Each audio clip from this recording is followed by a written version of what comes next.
Rick's going to try to get set up and fly the drone over there. But it's a beautiful morning. We had a quiet night.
Today we plan to drive through the rest of the Valley of the Gods.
We stopped over here for Chuck to fly the drone.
After we finish exploring Valley of the Gods today, we plan to drive not very far away to the Mookie Dugway. As you can see here, the Mookie Dugway has lots of switchbacks, so we're interested to see how it compares to the Schaefer Trail. It also has a great view of the Valley of the Gods from up above.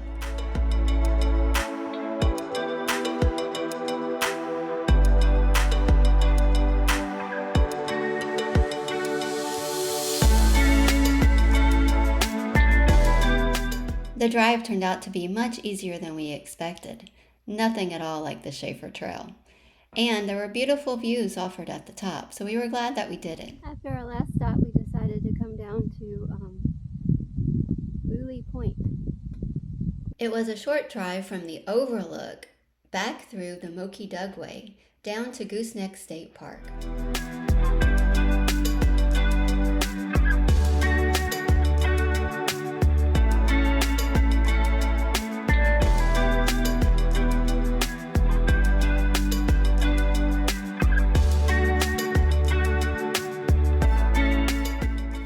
Gooseneck State Park had a $5 entry fee to get into the park. Our stay there was actually very short because there really wasn't a whole lot to do other than to see the goosenecks, which were really pretty cool. We left Gooseneck State Park and decided to head to Monument Valley, which is just across the line into Arizona. Along the way, we would make a few stops at some famous places. There is a unique rock formation that looks like a Mexican hat, and the area it's in is called Mexican Hat, Utah. So not as impressive as a lot of the other rocks we've seen, but it was worth a quick stop.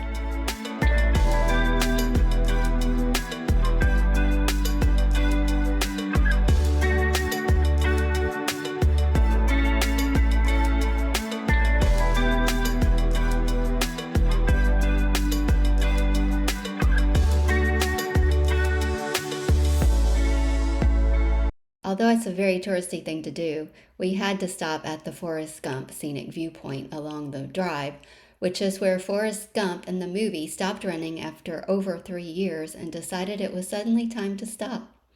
It was hilarious at how many cars are pulled over here of people who are getting out and making their photos. Despite what you might think, Monument Valley is not a national park. It's actually a tribal park, established in 1958. Located in a 16 million acre Navajo reservation. Because of this, the America the Beautiful Pass isn't accepted here. And they consider us an RV, so we're not allowed to drive on the road. When you think of the western United States, Monument Valley might be one of the first pictures that comes to mind. And that could be because it was famous in a lot of Hollywood movies, especially John Wayne movies. I think he filmed at least 5 movies here. As we left Monument Valley, we decided that we were going to spend a second night boondocking in Valley of the Gods because we had loved it so much. We're parked in the Valley of the Gods. Chuck just flew the drone, and it is absolutely incredible. All the way around us. I mean, just super cool. I mean, even off in the distance, we have all kinds of things. It's just a place that just blows me away. Valley of the Gods has been a really great stop for us, but sadly we have to move on because we have a lot of ground to cover. This morning we're heading to Natural Bridges National Monument. It's Saturday, so we kind of expect it's going to be crowded. When we reached the Natural Bridges National Monument, our first stop was at the Visitor Center. There we learned that it was actually monsoon season in Utah. I knew we had to be careful of flash floods, but I didn't understand that it was actually called monsoon season right now. Luckily for us, the weather today is good. Basically, there is a road that goes through the park. It's one way. It's called Bridgeview Drive, and it's about 9 miles long. It's Saturday, and it doesn't seem very crowded. It seems like it's going to be very doable and a good pick for a Saturday. And we're at the first bridge stop. Pretty cool. This is the Sapapo Bridge. And there's a hike. It's steep. I don't know how the heck it's going to go down there. We're on the trail to the first bridge, and there's a metal ladder that we have to go down. But it's 500-foot elevation gain, so it's going to be a little challenging to come back up probably. But I like it so far. It doesn't seem scary. We are a long way down here. It's going to be so hard to climb back up.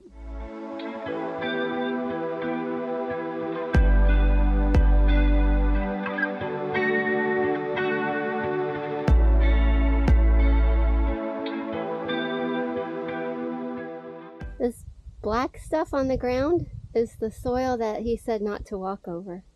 And it takes thousands of years to develop.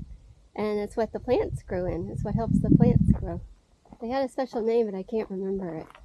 But it, sadly, people are walking through it, making different paths. They've tried blocking them off with branches and stuff, but I totally can't believe it. It is 12:30 on a Saturday. There was one other car here, and now you'll see that we are the only person in the parking lot. And they've got nice big parking spots. This is, I think, the newest one I read, and I believe it's over here to the left. And it says you can see how the water is carving it out now, so it will eventually become bigger.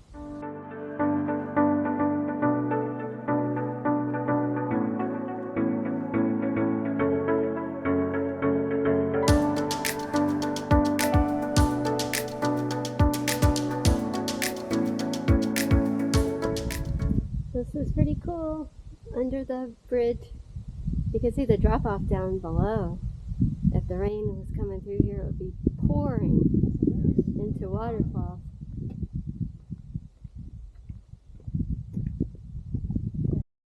So we had no idea how to get out of the park and on to our next stop, which was going to be Newspaper Rock National Monument.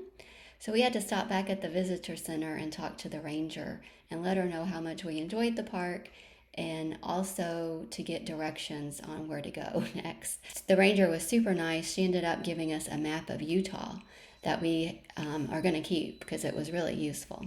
And we had had a perfect morning. The weather was good, the bridges were super cool, the hiking trail that we did was fun, and it was just not crowded for a Saturday. So this was a perfect choice of what to do today. Newspaper Rock is one of the largest collections of petroglyphs in the country. It includes over 2,000 years of human activity. It dates all the way back to 100 BC. We love looking at petroglyphs, and this turned out to be one of the better ones that we saw during our entire trip. We left Newspaper Rock and headed towards Canyonlands National Park. We were going to the Needles section. We don't have time to make it all the way into the park today, but it turns out to be a beautiful drive along the way. We find an awesome boondocking spot outside of the park.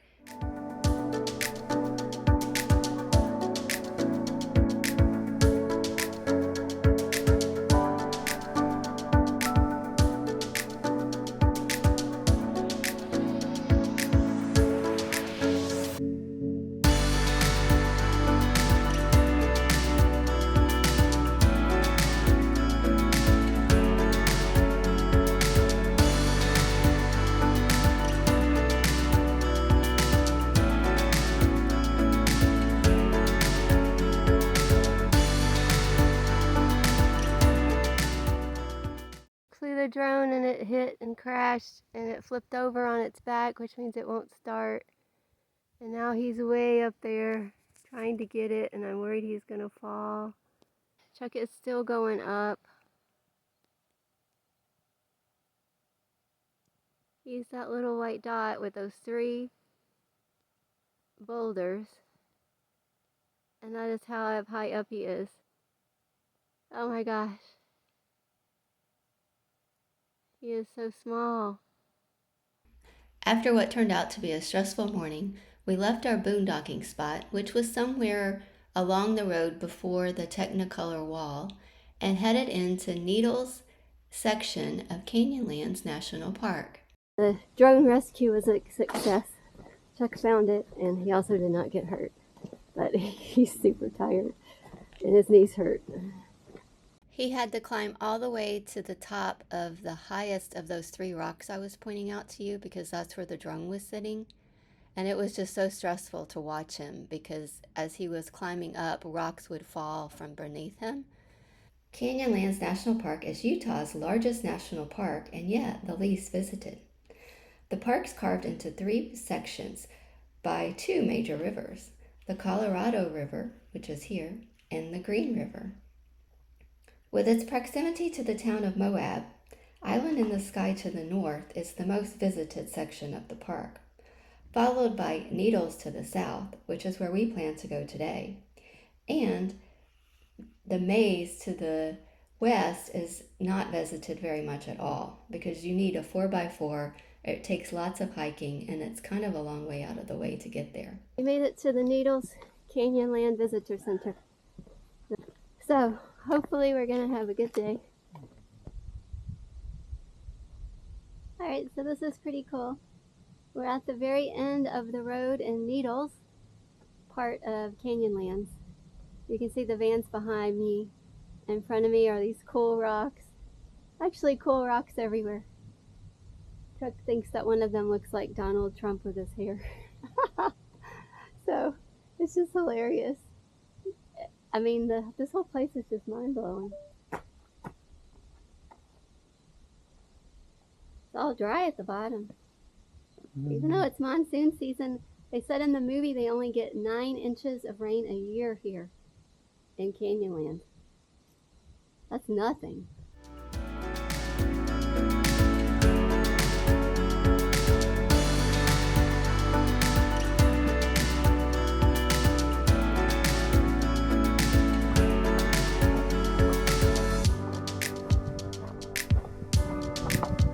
That's cool. Drove down Elephant Hill. The ranger told us to come just about a mile. It was actually a little farther, to see the needles. And those are the needles over there. That's what the park is named after in this section. So pretty cool.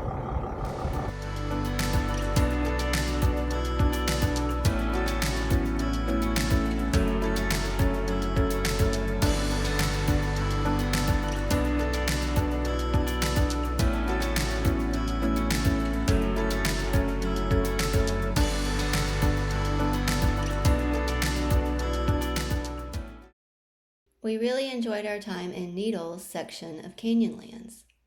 We would head to the other portion of the park tomorrow. In order to get there, we would need to drive into Moab, Utah. Along the way, we would make a quick stop today at Hole in the Rock. Here we are at the Hole in the Rock. It's a house inside this rock. We don't know what it costs. We're gonna go see. Just went to the grocery store. It was $100 at City Market, which is expensive. And now we're at Dewey's restaurant and bar because we're starving. We picked the Dewey as our first stop in Moab because it was highly ranked as one of the best restaurants. But I have to say, it was a nice atmosphere, but our food was only just okay. After we left the Dewey, we headed for a boondocking spot we found on Overlander, which was supposed to be free dispersed camping, but it had been changed into a state park. So we had to pay $15 because we were too tired to move to find another spot. In the next video, we finish exploring Canyonlands National Park's Island of the Sky section, which includes the famous Schaefer Trail, which is an off-roading trail that I've been very nervous about going on. And we also spend a long day exploring Arches National Park.